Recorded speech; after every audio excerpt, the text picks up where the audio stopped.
పల్లవి flavours కి మీ అందరికీ స్వాగతం. పవిత్రమైన మార్గశిర మాసంలో ప్రతి గురువారము లక్ష్మీ పూజ చేసుకుని అమ్మవారికి ప్రత్యేక వంటకాలు నైవేద్యంగా పెడతాము. మొదటి, రెండవ మరియు మూడవ గురువారం పులగం పరమాన్నము, అట్లు తిమ్మనము, ఇంకా గారెలు దద్దోజనం చేసి నైవేద్యం పెట్టాము. వాటి రెసిపీలు ఇంతకు మునుపు నా ఛానల్లో పోస్ట్ చేశాను. ఆ పోస్ట్ల తాలూకా లింక్ కింద డిస్క్రిప్షన్ లో ఇస్తున్నాను. నాలుగవ గురువారము సొజ్జి అప్పాలు ఇంకా పులిహోర చేసి నైవేద్యం పెడతాం. ఈ రోజు మనం సొజ్జి అప్పాలు ఇంకా పులిహోర ఎలా తయారు చేయాలో చూద్దాం. మీకు వీటి రుచి తప్పకుండా నచ్చుతుందని అనుకుంటున్నాను. For recipe in English please follow the link mentioned in description. అప్పాలు ఆంధ్రాలో పండుగలు మరియు ప్రత్యేక పూజలలో దేవునికి నైవేద్యంగా పెట్టే ఒక సాంప్రదాయక తీపి వంటకం. ఉపయోగించిన పదార్థాలను బట్టి వివిధ రకాల అప్పాలు తయారు చేయొచ్చు. బియ్యం పిండితో పంచదార లేదా బెల్లం కలిపి చేసే సాదా అప్పాలు ఒక రకం అయితే, బాంబే రవ్వ, పాలు, పంచదారతో చేసిన ప్రసాదాన్ని గోధుమ పిండి లేదా మైదాతో కప్పబడి తయారు చేసే సొజ్జి అప్పాలు రెండవ రకం. ఇవి బయట కరకరలాడుతూ లోపల మెత్తగా ఉంటాయి. ఇవి మన ఆకలిని తీర్చడమే కాకుండా అధిక శక్తిని కూడా అందిస్తాయి. పులిహోర ఒక ప్రామాణికమైన సాంప్రదాయ ఆంధ్ర వంటకం. అలాగే చాలామంది దక్షిణ భారతీయులకు బాగా ఇష్టమైనది. దక్షిణ భారతదేశంలో చాలా దేవాలయాలలో పులిహోరని దేవునికి నైవేద్యంగా పెట్టి భక్తులకు ప్రసాదంగా ఇస్తారు. పులిహోర రెసిపీ నా ఛానల్లో ఇంతకు ముందు పోస్ట్ చేశాను. దాని లింక్ కింద డిస్క్రిప్షన్లో ఇస్తున్నాను. కావలసిన పదార్థాలు ఏంటో చూద్దాం. గోధుమ నూక లేదా బాంబే రవ్వ 1 కప్పు, పంచదార 1 కప్. నేను చేసిన సొజ్జి అప్పాలలో తీపి మోడరేట్గా ఉంటుంది.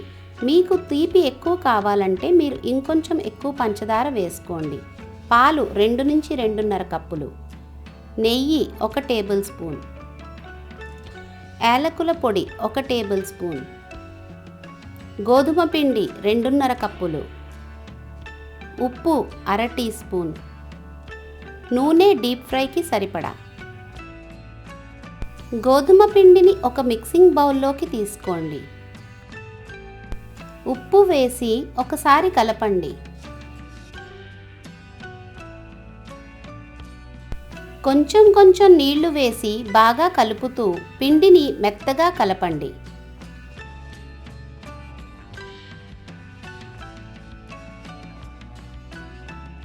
నేను అప్రాక్సిమేట్లీ 1 కప్పు నీళ్లు వేశాను.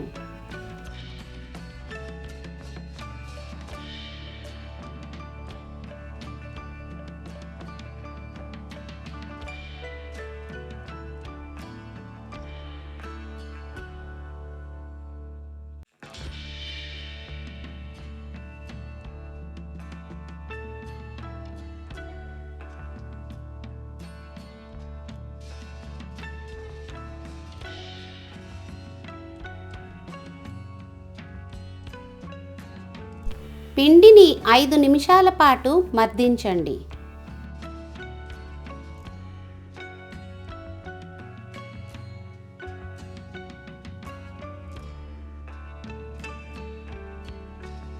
పిండి ఈ విధంగా మెత్తగా ఉండాలి.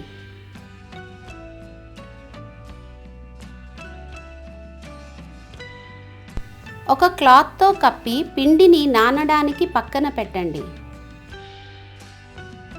స్టవ్ మీద ప్యాన్ లో ఫ్లేమ్లో పెట్టండి.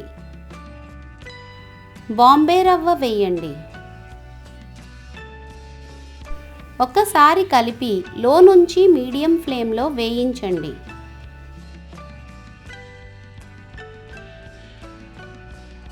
కంటిన్యూస్గా కలుపుతూ రవ్వ కొంచెం కలర్ మారే వరకు వేయించండి. సొజ్జి అప్పాలలో ప్రసాదం స్టఫ్ చేస్తాం కాబట్టి నేను రవ్వని ఎక్కువ వేయించడం లేదు. మామూలుగా గోధుమ నూక ప్రసాదం చేసేటప్పుడు రవ్వని గోల్డెన్ బ్రౌన్ వచ్చే వరకు వేయిస్తాను. గోధుమ నూక ప్రసాదం రెసిపీ నా ఛానల్లో ఇంతకు ముందు పోస్ట్ చేశాను. దాని లింక్ డిస్క్రిప్షన్లో ఇస్తున్నాను. రవ్వ ఈ విధంగా వేగాక స్టవ్ ఆఫ్ చేసి రవ్వను ఒక బౌల్లోకి తీసుకోండి.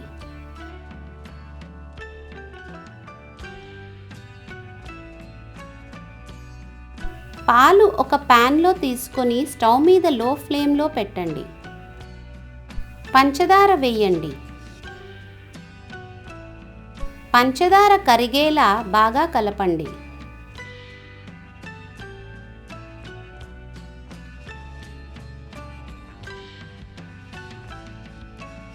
ఉండలు కట్టకుండా కంటిన్యూస్గా కలుపుతూ వేయించిన రవ్వ వేయండి.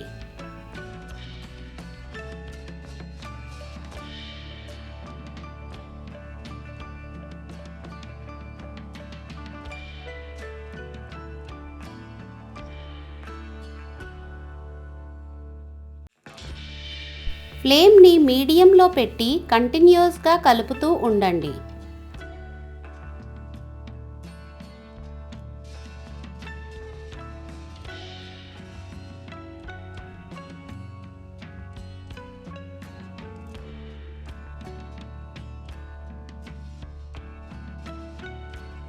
కంటిన్యూస్గా కలుపుతూ ప్యాన్ అంచులని గీరుతూ రవ్వ ఉడకనివ్వండి.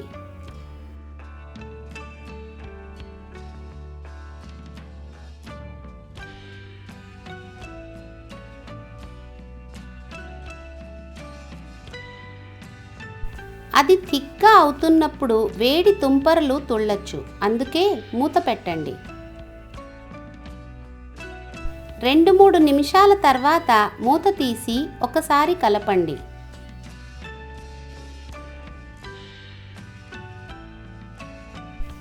యాలకుల పొడి ఇంకా నెయ్యి వేయండి.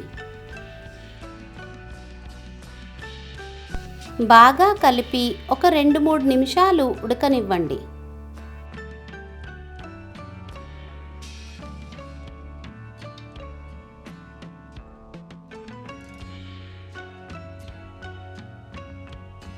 ప్రసాదం ఈ కన్సిస్టెన్సీకి వచ్చాక స్టవ్ ఆఫ్ చేసి పూర్తిగా చల్లారనివ్వండి.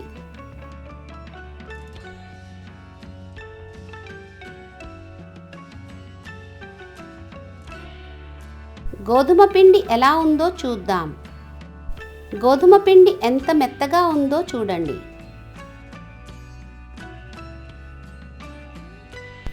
పిండిని ఒకసారి మర్దించండి.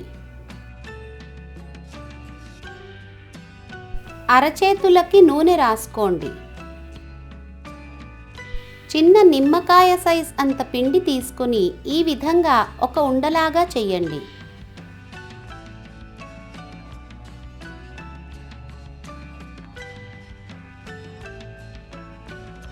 ఇదే విధంగా పిండిని ఉండలుగా చెయ్యండి.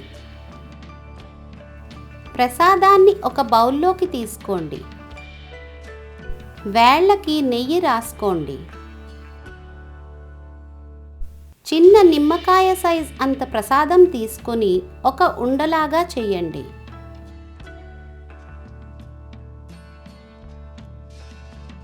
ఇదే విధంగా ప్రసాదాన్ని ఉండలుగా చెయ్యండి.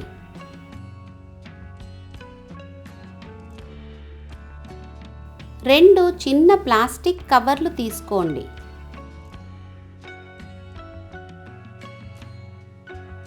2-3 చుక్కలు నూనె వేసి చూపించిన విధంగా కవర్లకి ఒకవైపు నూనె రాయండి.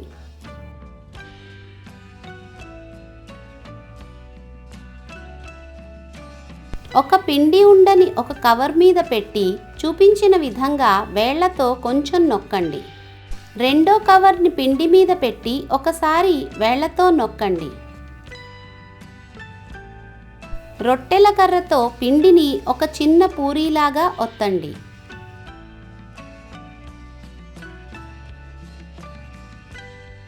పై కవర్ తీసి పక్కన పెట్టండి.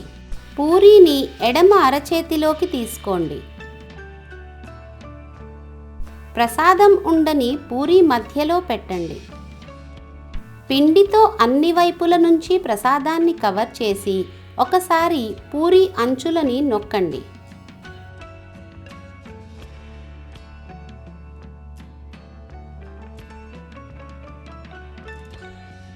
ఉండని చేతులతో కొంచెం నొక్కి ఫ్లాట్గా చేయండి. దానిని కవర్ మీద పెట్టి వేళ్లతో కొంచెం నొక్కి రెండో కవర్ని దాని మీద పెట్టండి. చూపించిన విధంగా రొట్టెల కర్రతో మెల్లగా నొక్కి అప్పంలాగా ఒత్తండి. ఒకవేళ మీరు గట్టిగా నొక్కితే పూరీలోంచి ప్రసాదం బయటికి వచ్చేస్తుంది. పై కవర్ తీసి పక్కన పెట్టండి. సొజ్జి అప్పం వేయించడానికి రెడీగా ఉంది. ఇంకా చూడడానికి ఈ విధంగా ఉంటుంది.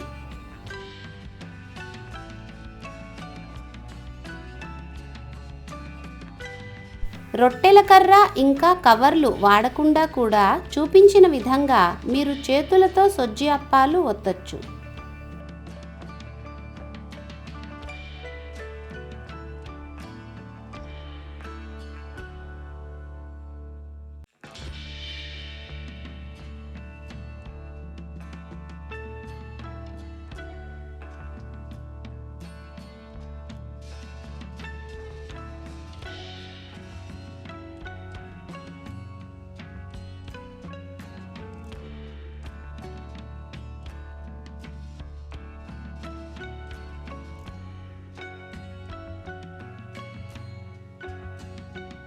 డీప్ ఫ్రైకి సరిపడా నూనె ప్యాన్లో తీసుకొని స్టవ్ మీద మీడియం ఫ్లేమ్లో పెట్టండి. నూనె వేడెక్కాక సొజ్జి అప్పం నూనెలో జాగ్రత్తగా వేయండి. చట్రంతో దానిని ఒకసారి నూనెలోకి నొక్కండి. అది ఒకవైపు కొంచెం వేగాక చట్రంతో రెండో వైపు తిప్పండి.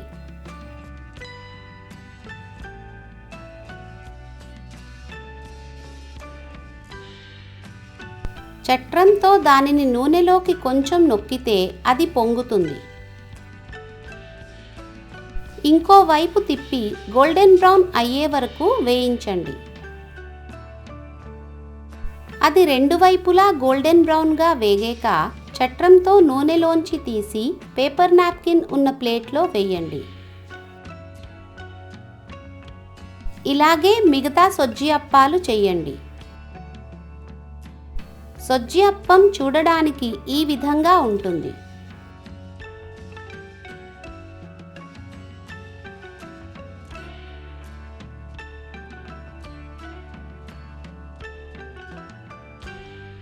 అంతే, రుచికరమైన వేడివేడి సొజ్జి అప్పాలు తినడానికి రెడీ.